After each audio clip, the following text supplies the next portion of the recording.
독일의 신학자 필립 스펜서는 이렇게 말했습니다. 성경 전체를 하나의 반지라고 표현한다면 로마서는 반지에 박힌 보석이고 그 중에서도 가장 빛나는 보석은 로마서 8장이라고 얘기했습니다. 성경 전체가 우리한테 소중한 선물인데 그 중에서도 가장 빛나는 보석과도 같은 장이 바로 로마서 8장입니다.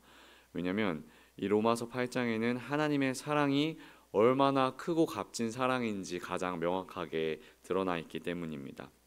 35절 말씀을 보시면 누가 우리를 그리스도의 사랑에서 끊으리요 라고 말합니다. 끊을 수 없다는 얘기입니다. 그 어떤 것도 하나님의 사랑에서 우리를 떼어놓을 수 없습니다. 계속해서 35절 말씀 보시겠습니다. 환난이나 공고나 박해나 기근이나 적신이나 위험, 칼도 우리를 그리스도의 사랑에서 끊을 수 없다고 사도 바울은 말하고 있습니다. 이 모두를 요약한다면 우리가 살면서 겪는 마음의 고통과 외부의 어려움을 뜻합니다. 우리가 살다 보면 도저히 탈출구가 없어 보일 때가 있습니다. 도저히 답이 안 나오고 숨이 턱 막혀서 기도도 안 나오는 그런 상황이 있습니다. 때로는 하나님이 살아계시지 않는 것 같이 느껴질 때도 있습니다. 그러나 그런 상황에도 예수님은 우리와 함께 하시고 우리 고통을 공감하시고 우리를 사랑하여 주십니다. 왜냐하면 예수님께서는 도저히 하나님이 계시지 않은 것 같은 상황도 겪어보셨기 때문입니다. 예수님께서 십자가에서 죽으실 때 우리 주님께서는 엘리 엘리 라마 사박다니라고 외치시면서 고통하셨습니다. 고통 속에서 신음하셨습니다.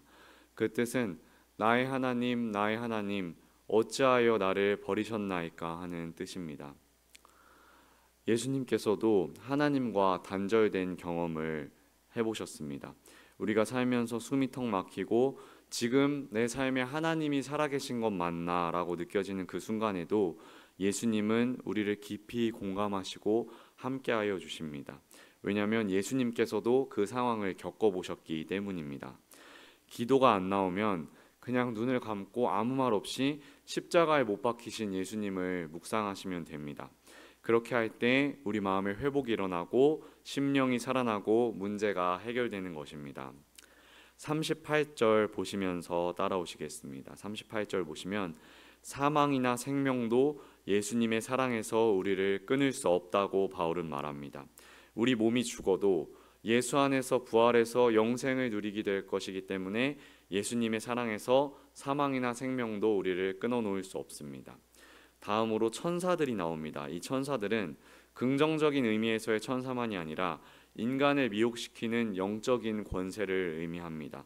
당시 헬라 문화권에서는 이런 영적인 존재가 인간의 운명을 좌우한다고 믿는 미신적인 사상이 있었습니다. 그러나 바울은 그 어떤 영적인 존재도 예수 그리스도 안에서 완성된 하나님의 사랑을 끊을 수 없다고 단언하면서 말하는 것입니다. 예수의 사랑 안에 있는 자들의 운명은 천국 영생으로 보장되어 있기 때문입니다. 다음으로 권세자들과 현재일 장래일도 우리를 주님의 사랑에서 끊을 수 없다고 얘기합니다. 권세자들은 당시 전 세계의 패권을 쥐고 흔들었던 로마의 권력을 의미합니다. 그 어떤 정치 세력도 우리를 하나님의 사랑에서 끊을 수 없습니다. 작년부터 우리 대한민국이 정치적으로 격동기를 겪고 있습니다. 많은 사람들이 혼란과 걱정과 두려움에 빠져 있는 현실입니다. 한치 앞의 상황이 어떻게 될 것인가, 또 이 나라의 미래는 어떻게 될 것인가 고민하고 걱정하는 사람들이 많이 있습니다. 그러나 우리는 이렇게 혼란스러운 상황 속에서도 소망을 잃지 않을 수 있습니다. 우리를 어지럽게 하는 세상의 권력자들 위에 계셔서 그 권력자들 위에 살아계셔서 이 나라의 흥망성쇠를 결정하시는 분이 우리 왕이신 예수님이시기 때문입니다.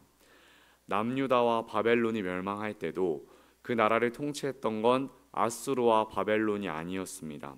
하나님께서 그 모든 상황을 통치하시고 다스리고 계셨습니다. 지금도 마찬가지입니다. 세상의 어떤 권력자들도 위정자들도 우리 성도들을 그리스도 예수 안에 있는 하나님의 사랑에서 끊어놓을 수 없습니다. 계속해서 39절에 높음이나 깊음도 우리를 주님의 사랑에서 끊을 수 없다고 바울은 이야기합니다.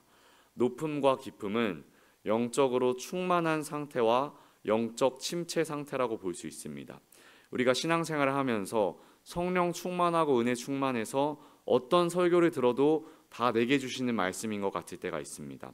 반대로 영적으로 다운되고 침체돼서 구원의 확신도 잃어버리고 예배를 드려도 무미건조하고 아무것도 느껴지지 않을 때가 있습니다. 하나님과 너무 멀리 떨어져 있는 것 같은 느낌을 받을 때가 있습니다. 그러나 우리의 믿음 상태가 좋건 믿음 상태가 나쁘건 간에 예수님의 사랑은 변함이 없습니다. 우리가 사망의 음침한 골짜기로 다닐 때라도 또 푸른 풀밭에 누워 있을 때라도 예수님의 사랑에서 우리를 그 상황이 끊어놓을 수 없는 것입니다. 그 어떤 피조물도 이 세상 어떤 사람들도 그 무엇도 우리를 하나님의 사랑에서 끊어놓을 수가 없습니다.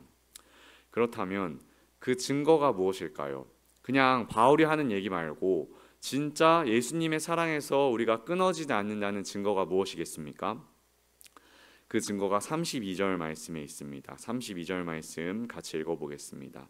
자기 아들을 아끼지 아니하시고 우리 모든 사람을 위하여 내주신 이가 어찌 그 아들과 함께 모든 것을 우리에게 주시지 아니하겠느냐.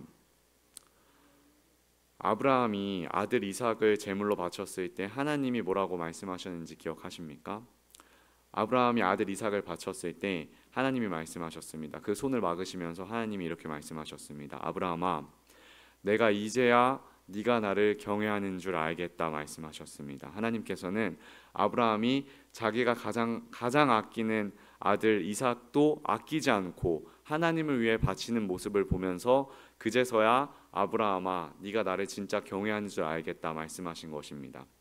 마찬가지로 우리도 하나님의 마음을 확인하면서 고백할 수 있습니다. 하나님, 이제야 하나님께서 나를 사랑하시는 줄 알겠습니다. 하나님께서 하나밖에 없는 아들 예수님을 우리를 위해 아낌없이 내어주셨기 때문에 하나님께서 진짜 나를 사랑하시는 줄 알겠습니다라고 고백할 수 있는 것입니다. 사랑하는 성도님들, 우리가 어떤 상태에 있건 우리 가정 형편과 삶의 상황과 이 나라의 상황이 어떻건 그 어떤 것도 하나님의 사랑에서 여러분을 떼어놓을 수 없습니다. 로마서 8장을 자주 묵상하시고 가능하면 암송도 하시면서 하나님의 사랑으로 여러분의 마음을 가득 채우시기를 권합니다. 사랑으로 모든 것을 우리가 이겨나갈 수 있습니다. 그 어떤 문제와 상황도 하나님의 사랑으로 넉넉히 돌파하시는 저와 여러분 되시기를 예수님 이름으로 축복합니다.